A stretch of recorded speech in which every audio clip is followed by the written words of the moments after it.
Ladies and gentlemen, welcome to the Buckets and Birdies podcast. Buckets and Birdies is a weekly glimpse into the worlds of basketball and golf. We'll also balance national sports trends with ACC insights and provide a lens of notable happenings of sports in our home state of North Carolina. Two friends and industry professionals getting together to bring you 23 minutes of fun each week with shared experiences around buckets and birdies. He's Carter Bills, sports agent and seasoned consultant in the golf space. Joining me on the mic is national champion, Tar Heel great, Marcus Ginyard. Welcome to Buckets and Birdies. Welcome to another episode of Buckets and Birdies. It's Monday, January 12th. I'm at the home office again this week in North Carolina. Marcus, where are you? Back in Chapel Hill in the home study. Man, Carter, I just got back from hooping. I don't play very often, and let me tell you, bro, I am feeling it right now. Feel like I'm getting a little old, bro. We're Gotta getting start old, stretching brother. a little bit more. Absolutely. Definitely stretch. Did you get any buckets? I did get some buckets, my friend. Hit the game winner in like game 5 after missing a lot of buckets, but did hit the game winner in game 5, walked off, said, hey, listen, guys, I got to go record a podcast. I'll see y'all next week. That sounds like a good ending. Ended on a good note. Expect nothing less. Well, thank all of you for tuning in. We appreciate each and every one of you for listening wherever you are, whoever you are. We're dropping new episodes every Friday at high noon. And as positive people who like positive thoughts, we again want to come to you as we start every episode with the quote for the day. The quote of the day today is, good people are happy when something good happens to someone else. Good people are happy when something good happens to someone else. Marcus, do you know who said that? I don't know who said that, but I love it. And it immediately makes me think about Kobe White back when he got drafted, and that clip of him finding out that Cam Johnson got drafted, his teammate, and you can just see the joy and elation in Kobe's face and in his voice. He seems happier that his boy got drafted than he did. And so, That's right. It's always great to surround yourself with people who, want to see you succeed and support your success. No matter what happens to them. And so shout out to Kobe White and shout out to everybody else out there, man, that loves when their teammates win. Absolutely. I think Kobe's being interviewed and celebrated for where he got drafted, and he's like, what? No way. Cam went 11? Like, that happiness was, wow. That's it. That was a good Kobe White, by the way. That was awesome. Well, that quote comes from Dean Smith. So the late, great, one and only Dean Smith. So love the Tar Heel connectivity with the Kobe reference there. Obviously, Kobe White, far after Dean Smith, but much Tar Heel love and connective tissue there nonetheless. Absolutely. So Carter, off the top this week, I just want to give a shout out to everybody. This has nothing to do with buckets or birdies. That's going through dry January. Everybody out there knows that I love wine, and I am going to put the wine aside for this month. It just seems like it's crazy for folks to think about someone not drinking this month. I've been getting a lot of pushback, but I'm going to stay strong and just shout out to everybody else doing dry January. Maybe I'll get some more buckets and more birdies, if I'm not drinking wine, but I don't get a lot of birdies anyway, but we'll see if I can get some more buckets this month. But shout out to everybody doing dry January. I'm here for you, brother. Cheering from the sideline, moral support, no doubt. I appreciate you, brother. I'll be here for you. Well, absolutely. And off the top for me, I think when we were recording our first episode last week, the North Carolina Sports Hall of Fame dropped its 2026 class, and there were some really interesting names in there. So wanted to shout out a few people. First of all, from Greensboro, North Carolina, John Isner. Believe it or not, Marcus, I played tennis growing up. I was at tournaments where John was. You couldn't miss him. We're 12 years old. He's like 6'2". I'm all of 5'0". And John just obviously went on to be a legend of the game. Played in the longest tennis match ever. I think it took 3 days at Wimbledon and ultimately won, I think, 70-68 in the 5th set. They've since changed that rule. But John Isner from Greensboro, North Carolina. Shout out to John. Eddie Nice. Pope from High Point, North Carolina. Marcus, I don't know if you saw that from my hometown, Tar Heel, Sure right? did. The defenseman, great from Team USA. Eddie, just a class guy who's doing great things in the city of High Point with the Carolina Corps, the soccer team. And shout out to Eddie's mom, Mrs. Pope, was my guidance counselor in middle school. So Man, how well about done, that? Eddie. Love that. Absolutely. Love the Tar Heels getting shout outs out there, man. That's great. More Tar Heels. I think we had one of your teammates, did we not, on the list? We sure did. Tyler Hansbrough, already in the College Basketball Hall of Fame and now in the North Carolina Sports Hall of Fame. Congrats to my friend Tyler Hansbrough. Looking forward to celebrating him. Psycho T. Well deserved. Congrats, Tyler. Absolutely. We also had a couple basketball coaches. Wanted to recognize from Gastonia, North Carolina, Leonard Hamilton, whom you faced off against, the great Leonard Hamilton when he was at Florida State. Yep. pure class, and Kelvin Sampson from Lumberton, North Carolina, who's still coaching, obviously, at the Houston Cougars, who are a great basketball team again this year. Yep, two great coaches. They deserve all the praise that they get. Have been in this game a long time and been doing it at a high level for a long time. So congrats to those guys as well. Absolutely. Tons of other great names, but we did want to call those out. Congratulations to the North Carolina Sports Hall of Fame class of 2026. All right, Marcus, and for our next segment, we're going to jump right into buckets. And this week, I want to play a little game with you called Which Bucket Getter Am I? All right? Okay, let's go. All right, so I'm going to read you two players in the ACC, and I'm going to read their stat lines. They are leading their teams respectively in 4 statistical categories, and you're going to tell me which bucket getter am I. And I'll read you both, so you have 2 for context, and you can make your decisions. Okay. So the first bucket getter, 19.5 points a game, 11 rebounds, Caleb Wilson. 1.4 wow. Sorry. Okay, I know my guy. I know my guy. Sorry. You clearly know your guy. The Tar Heel, You got him off the gate. 19.5 points, 11 rebounds, 1.4 steals, 1.4 blocks. Leads the team in 4 statistical categories. You knew that. Can you say that one more time? 19 points. How many rebounds? 11 a game average. Whew. On the nose. 1.4 steals, 1.4 blocks. So he's filling up the box score. Steals and blocks. Okay, stat line number 2. For player number 2, which bucket getter am I? 22.9 points, 9.5 rebounds, 4.2 assists, and 1.8 steals. 22 points, 4 assists? 4 assists with 9.5 boards and nearly 2 steals per game. Ish. Dang. You're going to hurt my soul if you tell me it's the guy down the road, bro. Cameron Boozer. You got it. It's the guy down the road. So shout out to Cameron, man. He's filling up the box score as well. No doubt about it. 2 diaper dandies doing their thing. For sure. 2, what they say now, first years. 2 first years doing great, man. Yeah, because you got all these guys that are like 23 years old. They're freshmen, but like, I don't know. It's just hard to call a 23, 24-year-old freshman. Yeah, I know these guys aren't that old, but first years. That's how they say in Virginia, right? Like Jefferson's University, I'm a first year, right? First year. I guess it's matriculating across college basketball now in our current landscape. There you go. Very good. Well, next we want to dive into what's going on this past week as we look at the North Carolina Tar Heels, Marcus. They played a game against Wake Forest just a couple days ago on Saturday. Wake has had some struggles, but it was a bit of a nail-biter. Tar Heels got out to a lead. Wake comes back. Kind of some close calls down the end. You were in the building. What did you see, Carolina versus Wake? I mean, I think that the biggest takeaway here is North Carolina wins a tough game at home. At the end of the day, it wasn't a perfect game. I'm sure they'd like a lot of those possessions back, but you got a 15-point lead in the second half or something like that, a double-digit lead for sure in the second half. And, you let Wake Forest get back in the game a little bit. Kudos to them for continuing to fight. You got a scrappy team at Wake Forest, no doubt about that. But, I think that North Carolina's just got to do a better job finishing games. But great effort by the Demon Deacons. I think they're going to be a tough team moving forward. And then North Carolina's just got to do a little bit better job of finishing games. But again, they did make it out with the win. And so I think that really is the most important thing. You're going to have to win some tough games in the ACC. That's it. No nights off in the ACC. I think that's the ACC we're used to. Got slept on a little bit as a conference the last 2 years. I think as a league, the conference has really started stronger overall this year. I think I saw, Marcus, we have 10 top wins over top 25 teams, opposed to we only had half that many as a conference last year. We have no teams at the Christmas break. I know we're only a couple weeks coming out of that, but 0 teams that have under 500 records. Last year we had a handful of teams, right, in the league. And so that hurt us when we came through these games. Wake started off well. They're 10-7 overall, 1-3 in the league. But as they proved at Chapel Hill, it was a tough game. No sleeping on Wake Forest.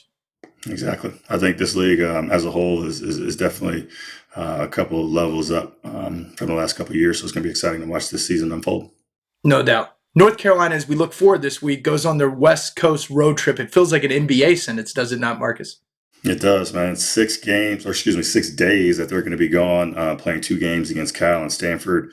I can't remember a time that we were ever gone 6 days, even during the NCAA tournament. But again, this is kind of some of that adversity that you're going to have to go through, when you're going through a season.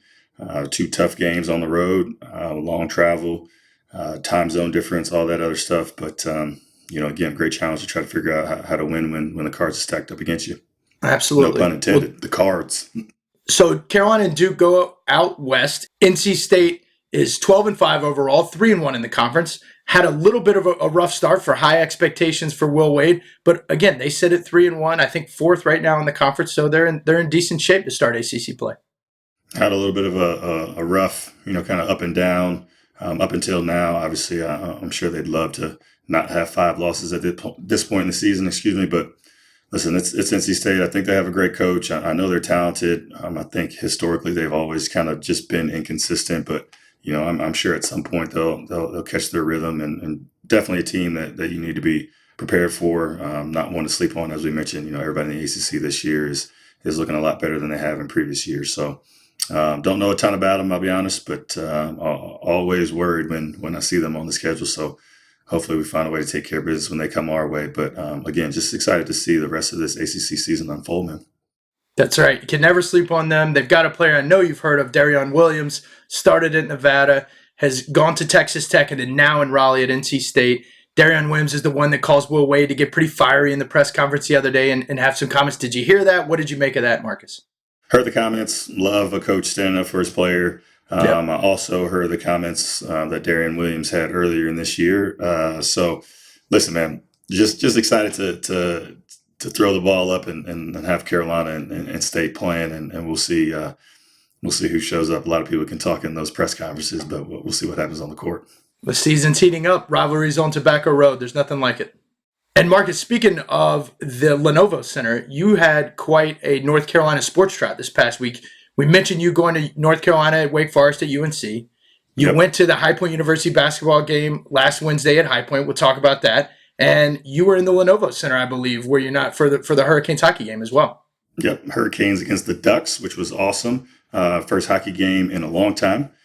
So really excited to see the Hurricanes continue, their successful season. Love to see them play. Love to see them come back from behind and score a bunch of goals, which was fun. High Point game was fun to be at with you. Thank you very much. Happy to have some great seats at that game, but wasn't much of a game for Gardner Webb as Conrad Martinez, fills up the box score, 22 points on way to a 55-point win at home against Gardner That's Webb. Right. So struggles for the Bulldogs, but High Point had a hell of a game. I thought I was taking you to a good game, Marcus. Sort of season heating up in the Big South. Gardner Webb was typically a good opponent when I was there. Has typically been a good opponent over the past few years. We sat courtside. We had an awesome experience. And the Bulldogs, as you mentioned, just got rooted by the Panthers. So we'll have to go back and get a better one. But what'd you think of the arena? And yeah, thank you to Nito Cobain for the seats. Yeah. The arena's awesome. And Mr. Cobain has done an incredible job just at that university, as a whole. Really growing the university and taking it to a level of national prominence. So really cool to see that arena, smaller arena, but new and got all the great amenities. And it was just great to see a great hoops game here in North Carolina. Again, hopefully next time we'll see a little closer game. But shout out to Mr. Cobain and the High Point Panthers. That's it. It makes all of us, not only that went to High Point University, but all of us from High Point proud. So many thanks. As Marcus mentioned, we are at High Point. We like to focus each week on games that North Carolina schools are playing against other North Carolina schools. This past week, we were at High Point and Gardner Webb. This coming week, Elon hosts Campbell. So we got the Elon Phoenix with Chandler Cuther, 22 points a game, nearly the forward from Elon, hosting Campbell and DJ Smith, a guard, Marcus, who's averaging 20 points a game on the season, but nearly 24 and a half in conference. Two guys that can clearly get some buckets. I don't know anything about either one of those squads, but I'm excited for the Phoenix and the Camels to face off against each other and be looking forward to seeing that box score. No doubt. They will get some buckets, and let's talk about getting some birdies. Let's go. What do we got in golf this week, man? So this week kicks off the PGA Tour season, Marcus. This week the tour is in Hawaii. They're at the Sony Open in Honolulu and near that area. And typically the tour would kick off with the first event at Kapalua with the Century Tournament of Champions. And there's been severe drought. The PGA Tour made an announcement a couple months ago that it was unlikely to host the event and made a statement recently, obviously, that they would start the tour season at Sony. And just our thoughts and prayers with all the people at Kapalua. I know it's a beautiful island that all the players love going to, and with them experiencing severe drought, just want to send our thoughts and prayers. Absolutely. with the tour starting at Sony, the field is pretty strong. They have 4 of the top 10 players in the world. We've got Russell Henley, J.J. Spawn, Bob McIntyre, and Ben Griffin, Tar Heel, to round out the top 10 in the field. Keegan Bradley's there, a lot of strong talent. So that'll start on TV this Thursday. So looking forward to seeing PGA Tour golf again here in 2026, Marcus. Let's go. I'm ready for it, man. Gosh, Yeah. It was just beautiful here in Chapel Hill over the weekend. I should have been out playing golf myself, but I'm excited for golf to be kicking off again, man. It was beautiful. I got my first round then. Only 1 birdie, so we're going to work on getting more birdies. While you're getting buckets, I need to be doing my part and getting some more birdies. So I hear you. Absolutely. Well, with the tour season starting, we talked a little bit about Brooks Koepka last week, and what does that mean with Brian Rolapp, the new CEO of the PGA Tour? And interesting news that's just come out, right? The PGA Tour created a new returning member program where Brooks is going to have an opportunity to play on the PGA Tour. So I know last week you and I were back and forth a little bit about what does that mean? How's he going to do this? Where's he going to play as he chose to move on post his live contract? And so Brooks is going to be back on the PGA Tour. What does it mean? It means he's eligible immediately for the Players. We know he's eligible for the 4 majors. He has a 5-year exemption after winning the 2023 PGA Championship. And now he can play, and I think has an obligation, Marcus, to play in 15 full field events. So what does that mean? He'll start his season at the Farmers Insurance Open. He's already committed soon after that to play in the Waste Management Phoenix Open out in Scottsdale again. So not the signature events, like the Pebble Beach Pro-Am or the Arnold Palmer or Travelers, not those events. He would have to play his way into, in fairness to the membership. But he is back on the PGA Tour. Very interesting, man. You obviously know a lot more about the ins and outs of that, but I just remember, when he went to live and everybody thinking that was going to be kind of a final move for him and not to be able to come back. So I just love the drama of this. Interested to see, Brooks and other players that happen to make this, new exemption to get back on the tour. I'm sure it'll be an interesting season this year. No, it brings a lot of life and a lot of interest to the PGA Tour. You mentioned the drama. I think Brooks Koepka brought a character to the tour that had a confidence in his walk, in his play, in his game, in his post-game interviews that maybe we hadn't seen since Tiger Woods. We've certainly seen confidence in Scottie Scheffler and Rory McIlroy and Jordan Spieth at his peak and others, but maybe nobody with the swagger of Brooks Koepka, who really looked at himself as an athlete first. So I'm excited to have him back on the PGA Tour. He's a good guy. I think he's often misunderstood. He's given a lot to charity. He will give a lot to charity in this new deal that he's signed with the PGA Tour, $5 million of his own dollars. And he won't be able to participate, Marcus, in this new for-profit world.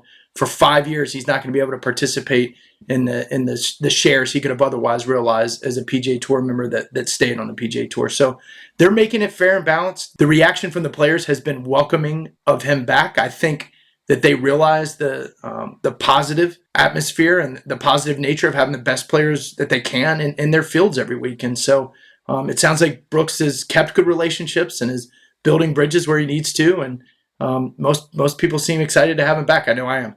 All right, let's go, BK. I'm ready. All right, so what else in golf? Top things to watch this season. Marcus, let's play one more game, a little bit of winner's watch. So I'm going to give you 3 PGA Tour players this season, guys that won 3 times or more. There was only 3 of them. How about I give you the initials? You tell me who they are. How about I jump the gun one more time? I know Scottie Scheffler's got to be in there. I mean, the guy won everything last year. All right, I got to make these harder. You got me twice. Number 1, 6 wins, PGA Tour Player of the Year, Scottie Scheffler. Got it. Very good. Okay. SS. You didn't even need it. Initials, number 2, RM. I got this one, but I got an interesting way to give you the answer. Okay, I'm excited now. Is this who we're talking about here? Let's see. RM? Oh, he's got it. Rory McIlroy, 2025 Masters champion. Look at that with the signed flag. Had a really, really good friend of mine help me get that one. Thank you. Strong move. Well, congrats to Roy. Completed the career Grand Slam. What a year. If you could have given 2 Players of the Year award, I think no doubt Scottie and Roy were both deserving. And then one more player in that group, won 3 times this past year on the PGA Tour season, BG. Yep. That's our Tar Heel, Ben Griffin. Nailed it. Got me again. Wearing the shades out there. I love him. It's awesome. Ben, he's a character. He's a great guy. Tar Heel, as you mentioned. What elite company. Roy McIlroy, Scottie Scheffler, Ben Griffin, only guys to win 3 or more on the PGA Tour. Congrats, Ben, on a great year.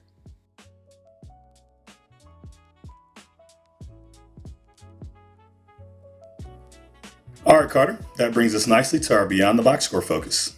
Everything Marcus and I talk about is beyond the box score, but specifically each week we dive into at least one story from the North State Journal's Beyond the Box Score feature in the sports section.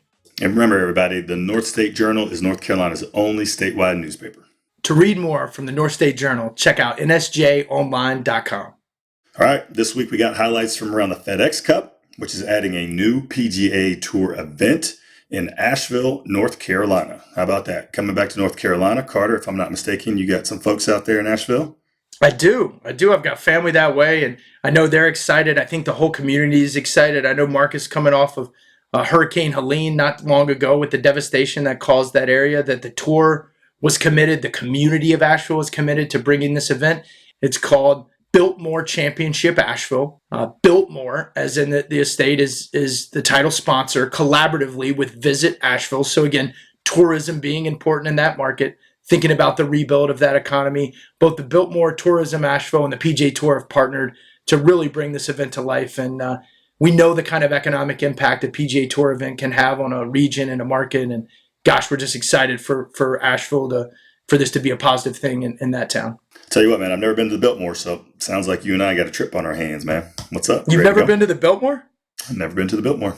Oh, man, the largest privately owned residence in the United States. I know they tour it, and it's a historical landmark, but still privately held by the family, and it's beautiful. My wife and her family love it, so we go up often. And you mentioned my family. My great uncle George is actually the mayor of the Biltmore Village. I think it's 700 door We're fronts. definitely going. Yeah, little village. Yeah, the mayor will take care of us, but it's a great place. And I know I talked to Uncle George when the PGA Tour was coming. He's an avid golf fan. He just turned 90.